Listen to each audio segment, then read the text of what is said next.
On this episode of Mythbusters, I just had one of those, what the hell are we doing moments. it's Buster versus gravity as we put his new body to the test.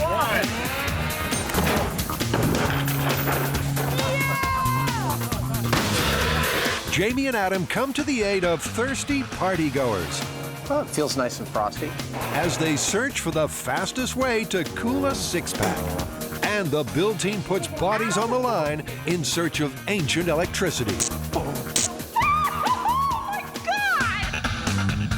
Who are the Mythbusters? Adam Savage I reject your reality and substitute my own. and Jamie Hyneman. I kind of like it in here. It's private. Between them, more than 30 years special effects experience. That was intense. They don't just tell the myths, they put them to the test.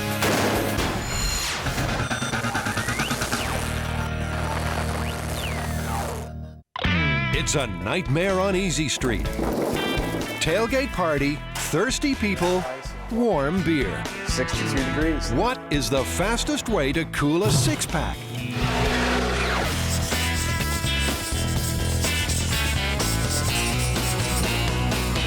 Well, looks like we have another alcohol-related myth, Jamie. Does this mean we have to get drunk in the morning again? I don't think we have to, but you know, maybe we can.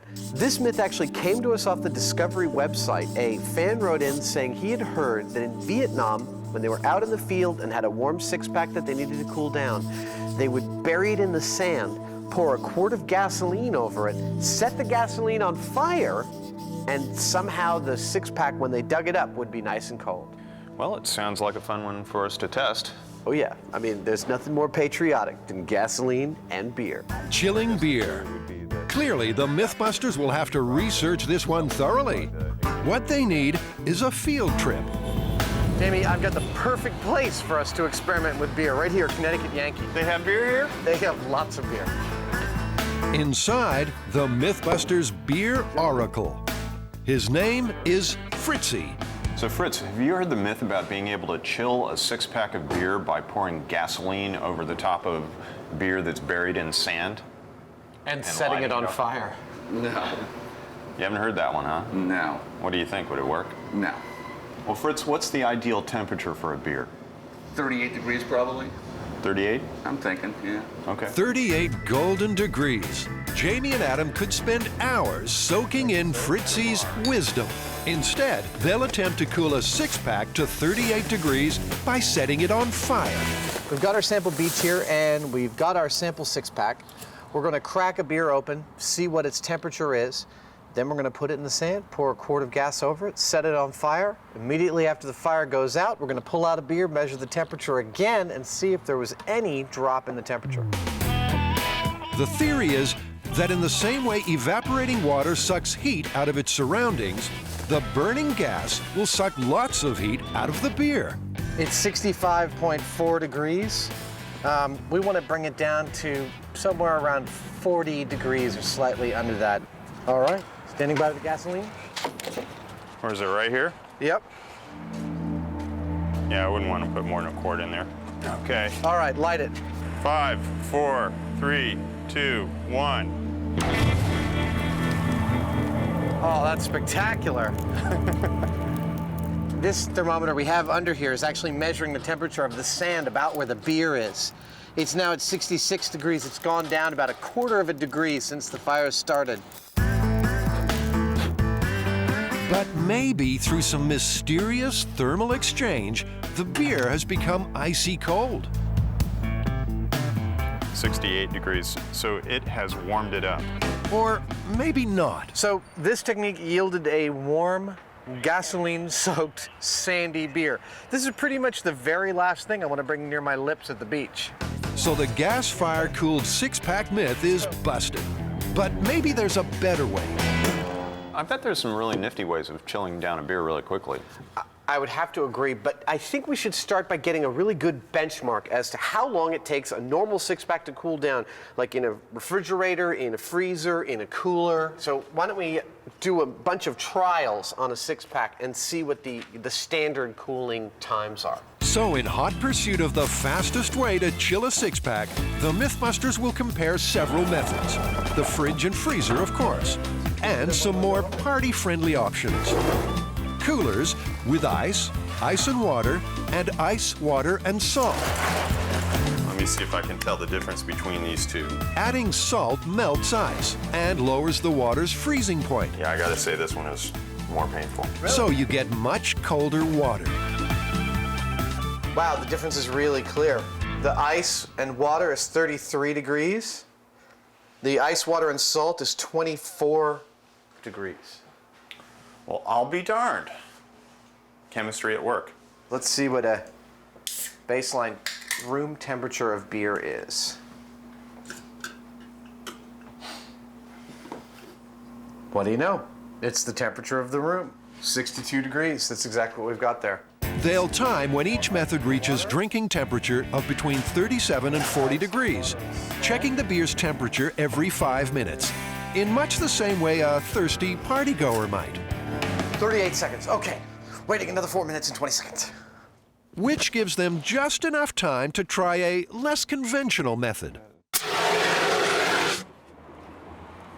I can't see a damn thing. Hold on. This kind of fire extinguisher is full of liquid carbon dioxide under pressure. When it's released, it expands into a gas, cooling the air around it and forming ice.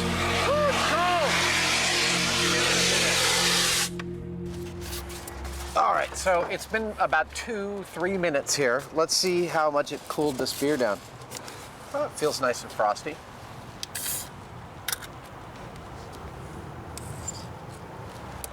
$37. 37 degrees is actually a nearly ideal beer temperature. If you do have one and you're willing to spend maybe, you know, $30 on having your beer cooled now, then I guess you could do that, and it's fairly effective. I'm sorry, what was that? So 3 minutes to drinking temperature, fire extinguisher assistant. How are the other tests doing after 5 minutes? 5, 4, 3, 2, 1, go. Okay. Popping out a beer.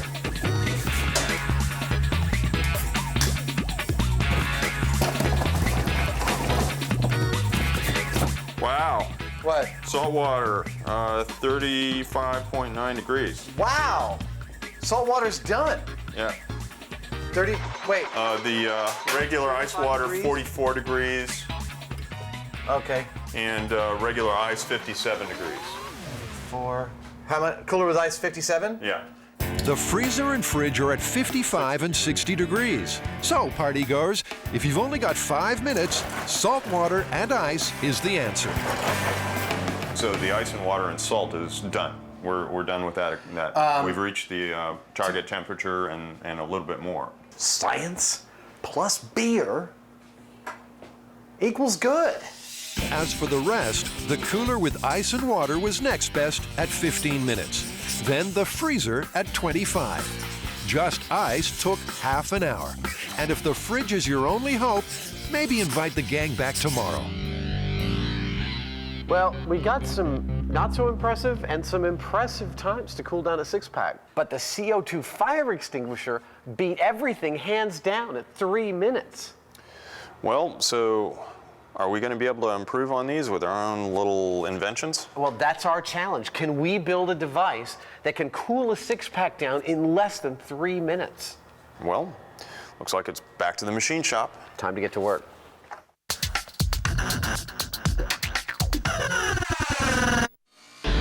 The Mythbusters build team is on the trail of a mystery. A strange battery-like jar that dates back 2,000 years. Could it be true? Was there ancient electricity? Wait a minute, we have... Fried our... This myth hinges on a single credible, seemingly credible piece of archaeological evidence. In the 1930s, an urn was found in Baghdad, and it dated to somewhere between 250 BC to 250 AD. And what they found in this urn was a copper pipe, an iron rod in the center. It had a cork made of asphalt at the top, and residue of an acidic liquid on the inside. So all of these things point to this being an ancient battery. Is this a 2,000-year-old battery? Supposedly batteries were only invented 200 years ago. It's an urn containing an iron rod inside a copper pipe, suspended in acid. To test this story, the build team will make their own, and if it works, try to find out what it might have been used for. First stop, the pots. Scott, have you ever tried to throw a pot before? At a person or like on a wheel? Obviously, you're a pottery expert. I'd rather throw china, it's sharper. John Delwa cheerfully admits he doesn't know a darn thing about ancient batteries, but pots. My guess would be that they're using terracotta, which is just pretty much what they dig up out of the ground. So, Terracotta Pottery 101 is in. I think I'm gonna end up sweaty, messy with a really nice ashtray for my mom. Under John's guiding hand, they'll make pots 6 inches high with a 1.5-inch hole in the top. Straight across the bottom. And yes, for the record, he does get asked about that movie Ghost all the time, so don't. I think this is a fun myth to do. I mean, we're using history, we're putting a little science to it. In the end, 10 terracotta pots get made. Look at my pot. Now, to turn them into batteries. Remember, there was an iron bar and a copper tube inside the pots. And that matters because different metals have different electrical properties. First, we have 2 different kinds of metals here. Zinc, and this would be copper. And they work as electrodes, and lemon works as an electrolyte. So, let's use our little voltmeter and see if we can get some sort of charge out of this lemon. This is a classic school science experiment. The acidic lemon juice is stripping electrons off the copper, and they're flowing to the zinc, creating an electric current. It looks like we're getting almost a volt out of just this lemon. The problem is, Baghdad Battery said that they used iron and copper, so I'm gonna see if you can possibly get a charge with these 2 metals. Well, it's substantially less.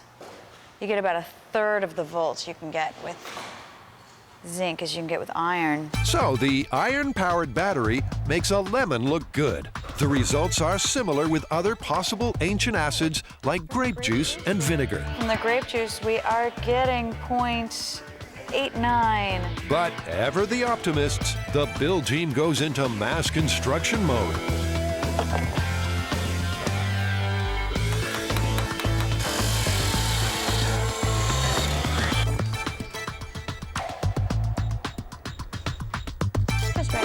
That is beautiful.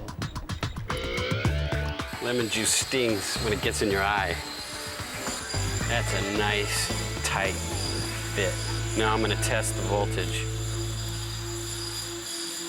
0.269. That's not a lot. The lemon gave us more than that. 1/3 of a volt. A shocker by any definition. Oh wait, yeah, there was a little bit of a shock. Yeah, how do you think they would get this idea? Okay, I'm gonna take this clay pot, I'm gonna stick an iron rod in the center, and then I'm gonna make a plug, a pitch, and put a copper tube around the outside and get it to do absolutely nothing. Perhaps they'll do better by wiring all 10 of their new batteries together. All right, here comes the moment of truth. Wait a minute, we have... Fried our... Holy, we have 4.3 volts. Oh, yeah! We did it. A picture of efficiency this ain't. As big as a rack of bowling balls, as powerful as a half-dead flashlight. But it is a battery, an ancient battery. And now the question needs to be answered, what was it used for?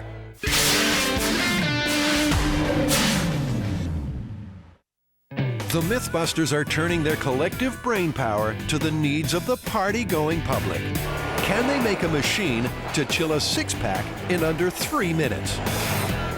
Adam's idea is a kind of chilling funnel, a copper tube coiling through dry ice.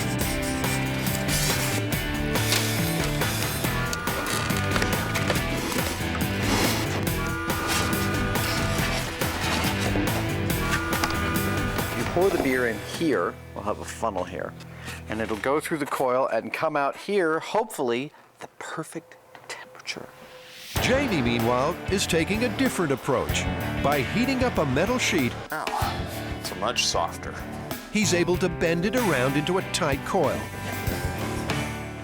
It's not real neat, but there's a lot of surface area in there, and so what I'm intending to do is first dip this into liquid nitrogen and then into the beer. It's called a heat sink. The supercooled metal will be dipped into the beer, drawing out the heat, and hopefully leaving it perfectly chilled. Look at that. You didn't shake these up, did you? No, Okay, I good. promise. Thank you. Didn't. No, I swear. Now I know you won't believe me. I had to goof the camera. That's cool. How did you do that? I know you don't necessarily appreciate the competition thing, but I have to say, it's never not entertaining to me to see how different the solutions you and I can come up with are. I mean, it's always really fascinating. What will be fascinating is seeing if either of these ideas actually work. The sound of metal.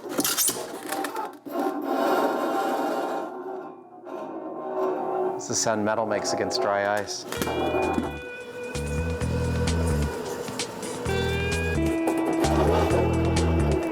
I've got a room temperature beer. I've got an empty glass, which I'm gonna put under here. And I gotta attach my funnel. Timing now. So warm beer goes in here and should come out cold here. Interesting. Come on, come on.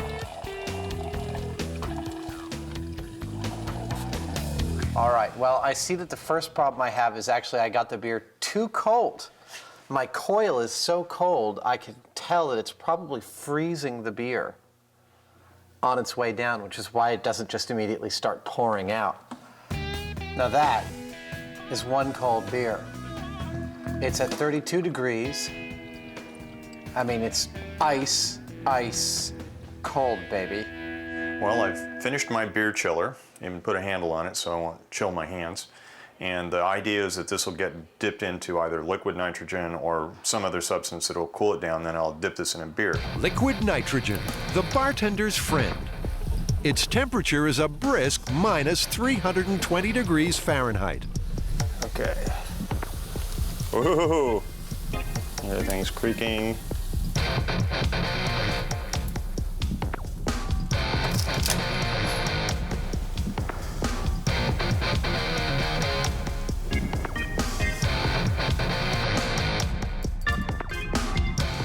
Bummer.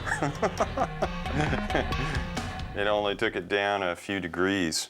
I think most of the beer ended up right there. I guess I gotta leave it in there for a little while longer. It seems as bartenders, Jamie and Adam make very good Mythbusters. They've both got work to do before the final chill-off. All right, let's try this again.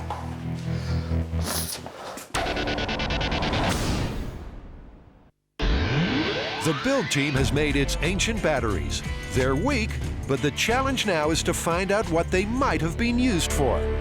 Well, through our research, we've actually come up with 3 different possibilities of what this electricity could have been used for. One of them is electroplating. Well, good work. Well, the next one is pain relief through acupuncture needles. And the third is experiencing God. Well, that one sounds the most likely to me. I mean, you've got this weird stuff that's, look what happens, you know, it can give you a shock. They're not going to understand where it's from, and so put it to some religious use. Clearly, there was some serious head-scratching going on in the research department. But so be it. The build team will test the ancient battery's potential for electroplating, pain relief, and divine intervention. First, electroplating. It uses an electric current to coat a metal object with another metal by drawing particles out of a salt solution. In this case, coating copper with zinc. Some of the ancient batteries will provide the charge. You can see the little bubbles forming. I'm pretty sure that means it's working. They'll leave the electroplating overnight and use the time to check out the second possibility, pain relief. Do you feel hurts? And the needle? Uh-huh. That wasn't too bad. Therapeutic acupuncture has been around for more than 2,000 years. For the last 50 years or so, a low-voltage, pulsing electrical current has been added to help relieve pain. Oh, something. I feel my chi moving. Yeah. My chi is moving. So, used correctly, electricity does seem to offer pain relief. But what about the ancient batteries? Are they even safe? But I gotta worry something. You I worry? never tried this kind of battery. Looks big. I would rather you put on my arm first. All right. Yeah? The inside. Put it harder. So, having put himself on the line with no ill effects, Dr. Han agrees to jumpstart Scotty. Did you feel it? Yeah, I do feel it, totally. What do you feel? It's kind of like the other one, but it's more random. It's like tee, tee, tee, tee, tee, tee. Wow. The top one's kind of burning. Maybe we should take it off. Ow, the top, take the top one off. Maybe it's the take, This no, one? yes, take it off. Ow! The top one started heating up, like started feeling like a needle being poked in further and further. There was no harm done, but what did they learn? I could see maybe using it as a torture device. I think that it's possible that this is what they were using that battery for. I know that maybe it may not be used in this manner, but I really do think that people did use shock in muscles to stimulate them. Adam and Janie are facing the beer challenge. Build a machine to cool a six-pack to below 40 degrees in less than 3 minutes. Adam's coiled a copper pipe through dry ice. Warm beer in the top, hopefully cold brew out the bottom. Come on, come on. Jamie's made a heat sink, a spiral metal plate which he'll dip in liquid nitrogen before dunking in the beer. For the final test, they've returned to the bar, where beer oracle Fritzy will be judge. Adam will go first. All right, so I found the dry ice just made the coil too cold, so I'm actually going to add real ice. Oh! And add some real ice around the coil and some salt. This thing's gonna leak all over the bar, and it already is.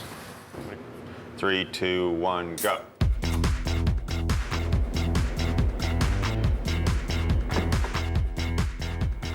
Come on, come on, come on, come on.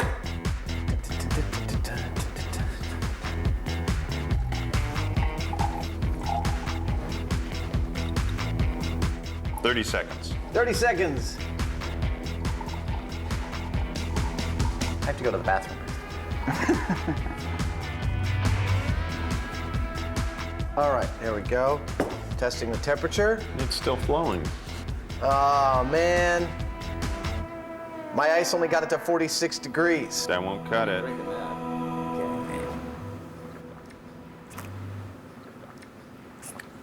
I drink it, but it's not real cold. Adam's cooler has failed the Fritzy test. Well over a minute for one can, and the beer was 10 degrees too warm. Now it's Jamie's turn. You ready for the liquid nitrogen? Yes, I am. If you'll grab one side, I'll do the tip. I like that rig, but it's kind of spooky. Let's see what it does to a beer. In 3, 2, 1, go. Oh, yeah! Jamie, you didn't tell us about that part. I just did. It's not quite that bad. That's shocking. 17 seconds, 20 seconds.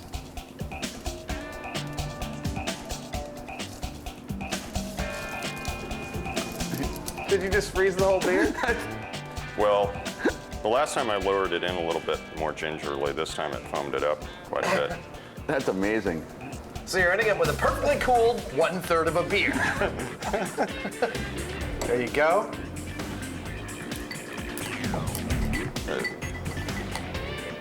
I don't think it quite got it. I don't think you quite got it. Looks like you're at around 43 degrees at 1:15. Why don't you let Fritzy try this? Well, Fritzy, are you ready to try my super chilled beer? I can't wait. There's chunks of ice in it. Good gosh.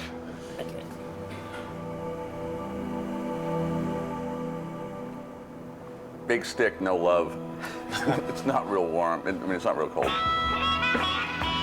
Colder than that one, though. Much as I don't mind having an excuse to have a beer in the morning, I'm actually a little disappointed with us in this one. This is one of the very first times we've actually failed at building a device that performed up to our expectations. Yeah, well, we did come up with the CO2 fire extinguisher approach, and that worked better than anything by far. I'll give us that, but for the record, burying a six-pack, pouring gasoline on it, and setting it on fire? Yep, totally busted. It's a bad idea, it's dangerous, it pollutes. Not the way to chill your beer. The Mythbusters are fulfilling a promise. They made it to Cadillac Bend way back when he donated Earl the caddy to the show. You saw us on TV and you figured, I'll take it to them, they'll blow it up. I was hoping, yeah. We will do our best. They tried by shooting Earl's gas tank. No luck. And now Jamie has a hankering. Well, I've destroyed a few cars in my day, but I have never dropped one from the top of a very tall crane. So Jamie's got an itch, but there's a hitch. They want Buster along for the ride. And frankly, he's not up to the challenge. Before Earl gets dropped, the Mythbusters have a mission. I think it's time we rebuild him from the ground up. Well, you know, I wouldn't have necessarily thought it was possible when we started the season with him, but after having gone inside his mechanics so many times to rebuild them, I feel like we could build him a completely new skeleton and completely new body. Crash test dummies are designed for impacts up to 80 Gs. Buster's taken 5 times that.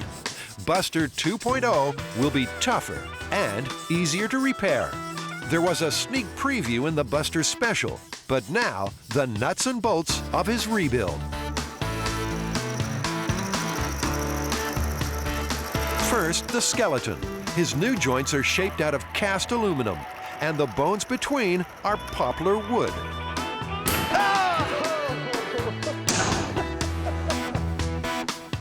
Turns out that breaks at a similar pressure to human bones, so when Earl hits the deck, they'll know what really would have broken in a person.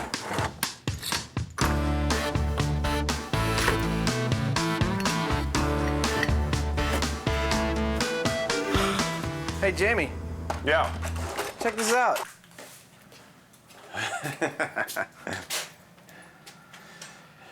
Well, That's not bad for 2 days' work. yeah, and it's actually quite beautiful, I think. The key things that make this Buster better are that he's constructed almost entirely out of blocks of aluminum that are really quite massive, and so they're going to be very strong. They'll take a good impact without breaking or jamming. All of the components are loose fitting, again, so that on impact or anything like that, that they won't jam. And then lastly, it's all made so that anything that does get broken or messed up, we can get to it really quickly and easily, make another part without any, fussing. Well, what's next? Well, Flesh? I think it's time to figure out what kind of actual flesh body to put on him. Well, I know of a really tough silicon rubber. It's called dragon skin. And so when it comes to silicon rubber, I'm your guy. I think we can take care of that pretty easily. We only have a couple of days, so I'm thinking actually foam carvings, vacuum form molds, knock them all out in one big pour. It's a lot of silicone, but I think we can do it. So to put meat on Buster's new bones, first Adam will make foam carvings of each body part. They'll use those to make plastic molds and fill them with silicon rubber.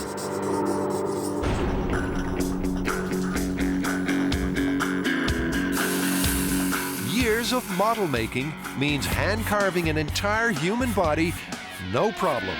Well, I am actually making some of the first foam body parts for our new Buster, which will then be molded and cast in rubber. So this is actually new Buster's calf. So far, so good. but new Buster's belly has them chewing the fat. Didn't Buster have a little bit more definition than that? He looks a little kind of blobby. I'm giving him a little more definition now. You know, I just thought if he had some love handles, it wouldn't be so bad. I mean, you're trying to make him look like you. Yeah. Why not? I can make him in my own image. Now I'm going off the Jamie model. The Greek god. A Greek god? There's a form worth preserving in plastic. Yeah, what's going to happen here is we're going to melt this plastic right above my head. We're going to heat it up until it's really flippy-floppy like a piece of cloth. Then we are going to lower it down over these forms, turn on a vacuum under this table. It's called vacuum forming. And the plastic will cool down and take the shape of these forms, which will then become our molds. Look at that! Adam quite likes this part. Oh, that's beautiful. Oh, that's beautiful. Nice. Mold making's done. Now, enter the dragon skin. Looks like we're making crash test dummy custard. Are we making the world's largest Jell-O dummy here? No, this is a mix of polyorganosiloxanes and amorphous silica. That doesn't sound very appetizing. No, it'd be a little tough and chewy, I think.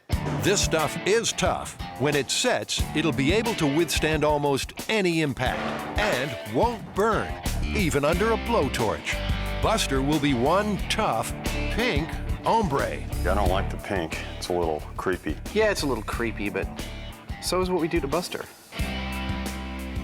Maybe he'll get a suntan after a while. So this is the last bit of rubber going into new Buster's chest right now. And we should be pulling him out of his molds later on today, if we're lucky.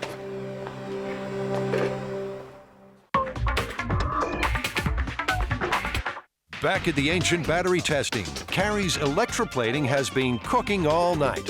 Look at this. Wow! Look at that. It worked. I can't believe this. Baghdad batteries completely electroplated our medallion. That is cool. Well, this actually proves something for us right here. By the fact that we could electroplate with the Baghdad batteries means that's a possible use. That's a possible reason for why these batteries might exist. Yeah, cool. If Tori seems underwhelmed by this resounding success, well, he's got a lot on his mind. Oh, look at that. Remember, the third possible application the research team came up with for the batteries was for invoking a religious experience. It's quite a big job. Exodus 25:10. And they shall make an ark of shittim wood, and 2 cubits and a half the height thereof, and 3 cubits and a half the breadth. Okay, well, I guess I got some stuff to work on. Using instruction from the good book itself, Tori is building the biblical Ark of the Covenant. What are you making? Oh, I'm building the Ark of the Covenant. Well, a replica. Because it's not the real thing, you know.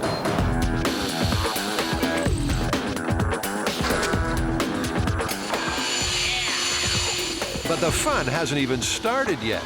On top will be 2 golden angels, which are Carrie's domain.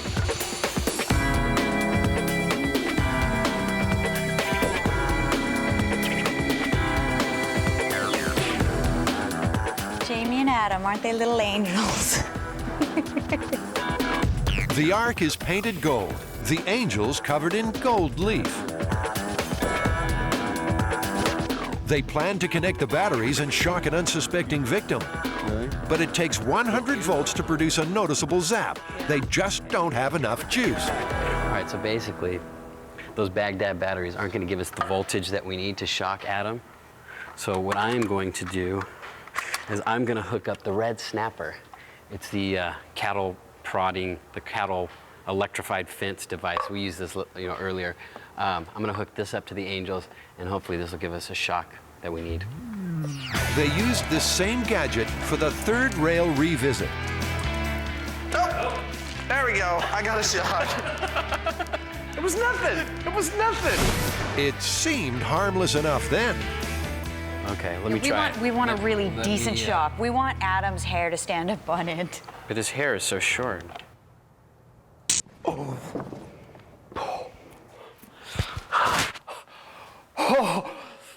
We can't do that to Adam. Somehow, back then, Adam must have avoided the full jolt. It's high voltage, but low amps, so it's not fatal, but it hurts. On a scale of 1 to 10, what was the electrocution pain on that one? I would say 211. Seriously, it hurt that bad? Do Oh my God! Holy! I feel like I just got punched in the chest. There is no way we're doing this to Adam. That was unbelievable. The final test is a dilemma. The ancient batteries are too weak to invoke a religious experience. But in good conscience, can they use the painful fence shocker on an unsuspecting Adam? I'm gonna leave it up to you. I say we leave it. This decision is entirely in Carrie's hands.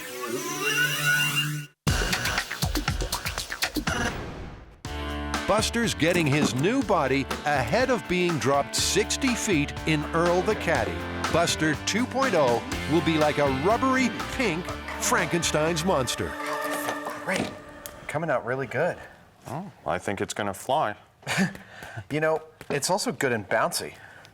I gotta say, it looks a lot more flesh-like than what was in the original dummy because that was foam-filled. This has got mass to it. You know, it's like... This is Buster's new back.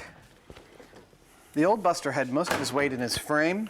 We've put a good portion of his weight back into his flesh. So this is a good, probably 12 or 13 pounds of rubber here.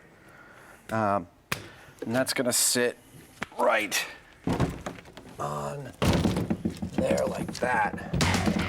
For easy removal and repair, each body part is molded in 2 halves. They're glued together on one side like a clamp, then secured around the limb with plastic ties.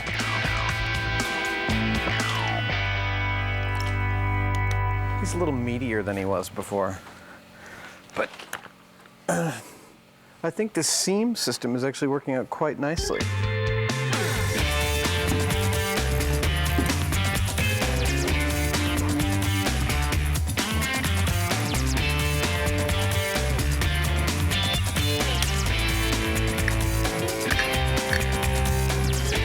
Got good mobility. He does. It's very realistic. Appendectomy. I still feel really bad that we haven't had time to fix his face. You still don't get it, do you? Get what? He's Buster. This is the throughput from old Buster to new Buster. Yeah, this is all we're going to see. We just put all this work into this thing, and you'll never know it. And all you will know is that he looks like some kind of a burn victim. They will know because they're filming it right now. Well, I thought it would be nice to have the real face on it. Yeah, but we are going to replace this. No, we're not. Yes, we are. No, we're not. Oh, it looks like crap. If that's what makes you happy, then I don't care. Lived-in face and all, Buster 2.0 is done. He's more durable, more repairable. And like a conventional crash test dummy, his height and weight are representative of 95% of American men. He's got really big biceps. Yeah, I'm actually pretty pleased with Buster. I know Jamie always seems to look for the worst in everything. You know, oh, it's a little chesty and it's a little pink and, well, his face is all burnt. I'm actually pretty proud of what we did with this. I mean, the human body is a difficult thing to replicate. 4.5 days to get this guy out of the molds, out of the machine shop and assembled. I'm pretty impressed. I defy anybody to point at anything that we did and say that was, you know, a waste of time or overcomplicated. It's all, Buster is all business. I think he's a really good, viable Mythbusters dummy.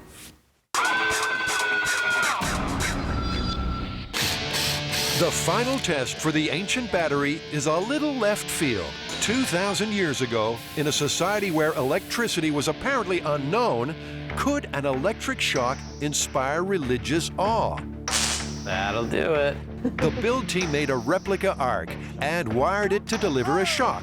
Adam knows that. Wow. Oh my God. Is it godlike? That is magnificent. What he doesn't know is they might have replaced the ancient batteries with an electric fence transformer, Incredible. which would be the dirtiest trick in myth-busting history. What do I do? You approach with disbelief. Hold your hands up to the idols. Look very deeply into God's eyes and grab on. Now, you guys haven't hooked in the electric fence thing in here, have you? That would have been a good idea. All right. You should be on our team. I'm reasonably convinced you haven't. Is it ready to go? Well, Go ahead. Okay. Did I just grab anywhere?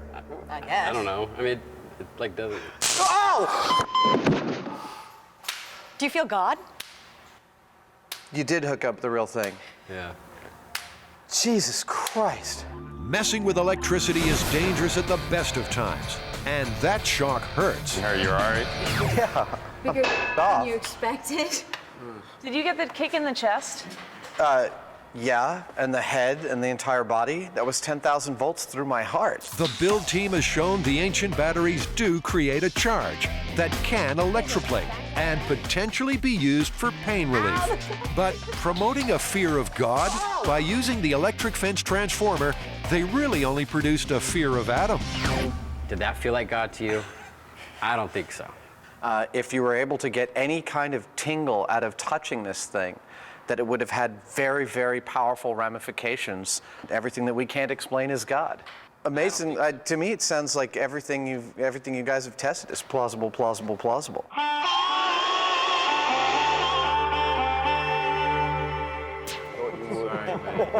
really, really, really, really sorry.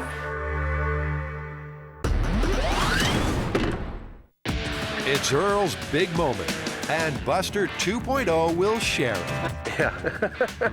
It's the coming out party for Buster. They're both about to get a raise. And Buster's going to take a little ride. Unfortunately for Buster, it's going to be straight down at about maybe 40 or 50 miles an hour from the top of a crane. You see, the Mythbusters are fulfilling a promise to Cadillac Ben to destroy Earl. And Ben's come along to witness the show. So when you donated us this car, is this the kind of destruction that you were dreaming of? I really had no idea what you guys are going to do. You know, maybe something with explosives, but this is definitely satisfactory. I think it's going to be good. Good in a bad way. But before anything gets dropped, Earl needs a few modifications. What are you doing, Scotty? I think it's broken. The gas has already been drained, and anything loose has been taken out.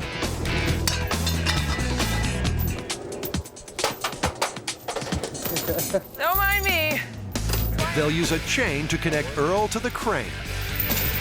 Gold chains, matte black Cadillac. Bling, bling. That chain has to be passed through the back seat.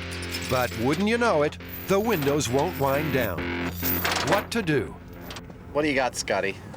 Well, I have ceramic from a spark plug, and what I've heard is that if you take a piece of broken ceramic and pelt it at a car window, it'll shatter. Really? Like magic. I've heard that.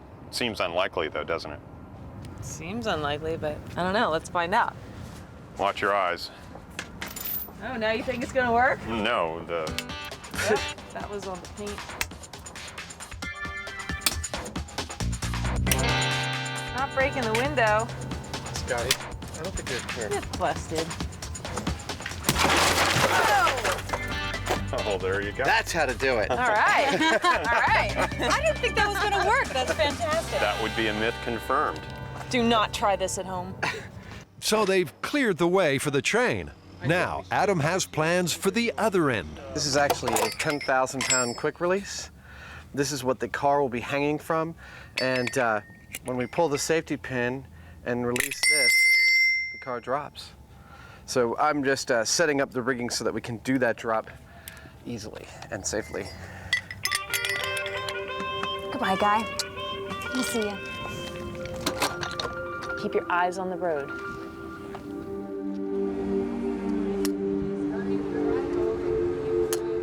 You're on. Adam, you want to clear out? This is always the point at which you're like, how's my rigging? How's my rigging? Is everything in place? Lot rides on everything working just the way it should.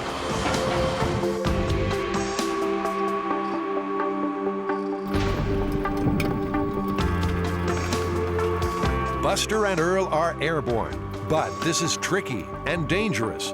That's nearly 2 tons of steel up there, and they need to stop it twisting. Okay, Carrie, you need to back away here while you're feeding it out. Okay. And I'd recommend you go up this way. Okay.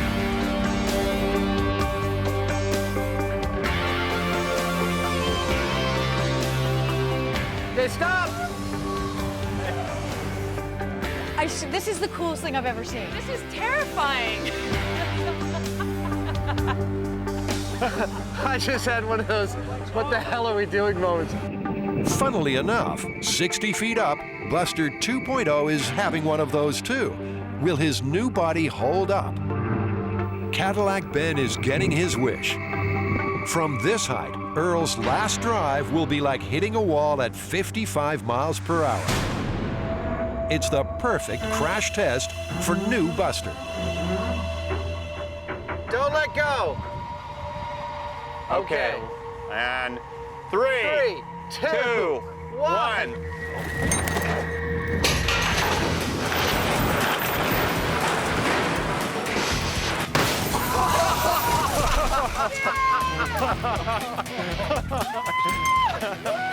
Man, that was cool. And once again, Earl's last moments.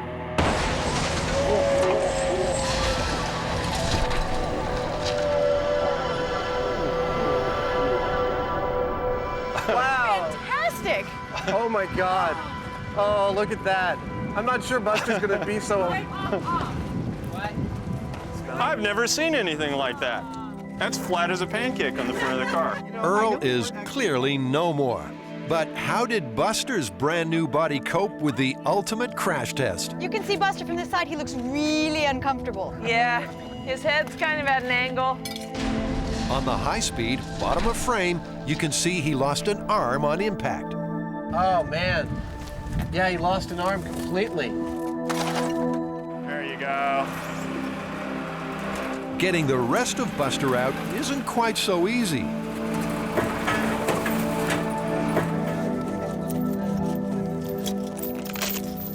There we go. Jamie, that's a broken bone right there. Well, that worked like a charm. I guess he'd be lucky if all he broke was his foot in that particular accident, but... I imagine there might be some head trauma as well. I think there probably was. So, everyone's happy. Buster has been completely rebuilt from the ground up and successfully busted again. And Earl, he's just trashed. So what do you think? Are you satisfied now? It was way better than expected. I'm extremely satisfied. It's very satisfying. Well, I think he's passed the car crash test, and he's ready for a lifetime of busting myths. A whole world of pain. Another lifetime. How many lives is Buster gonna have anyway? How many episodes are we gonna do?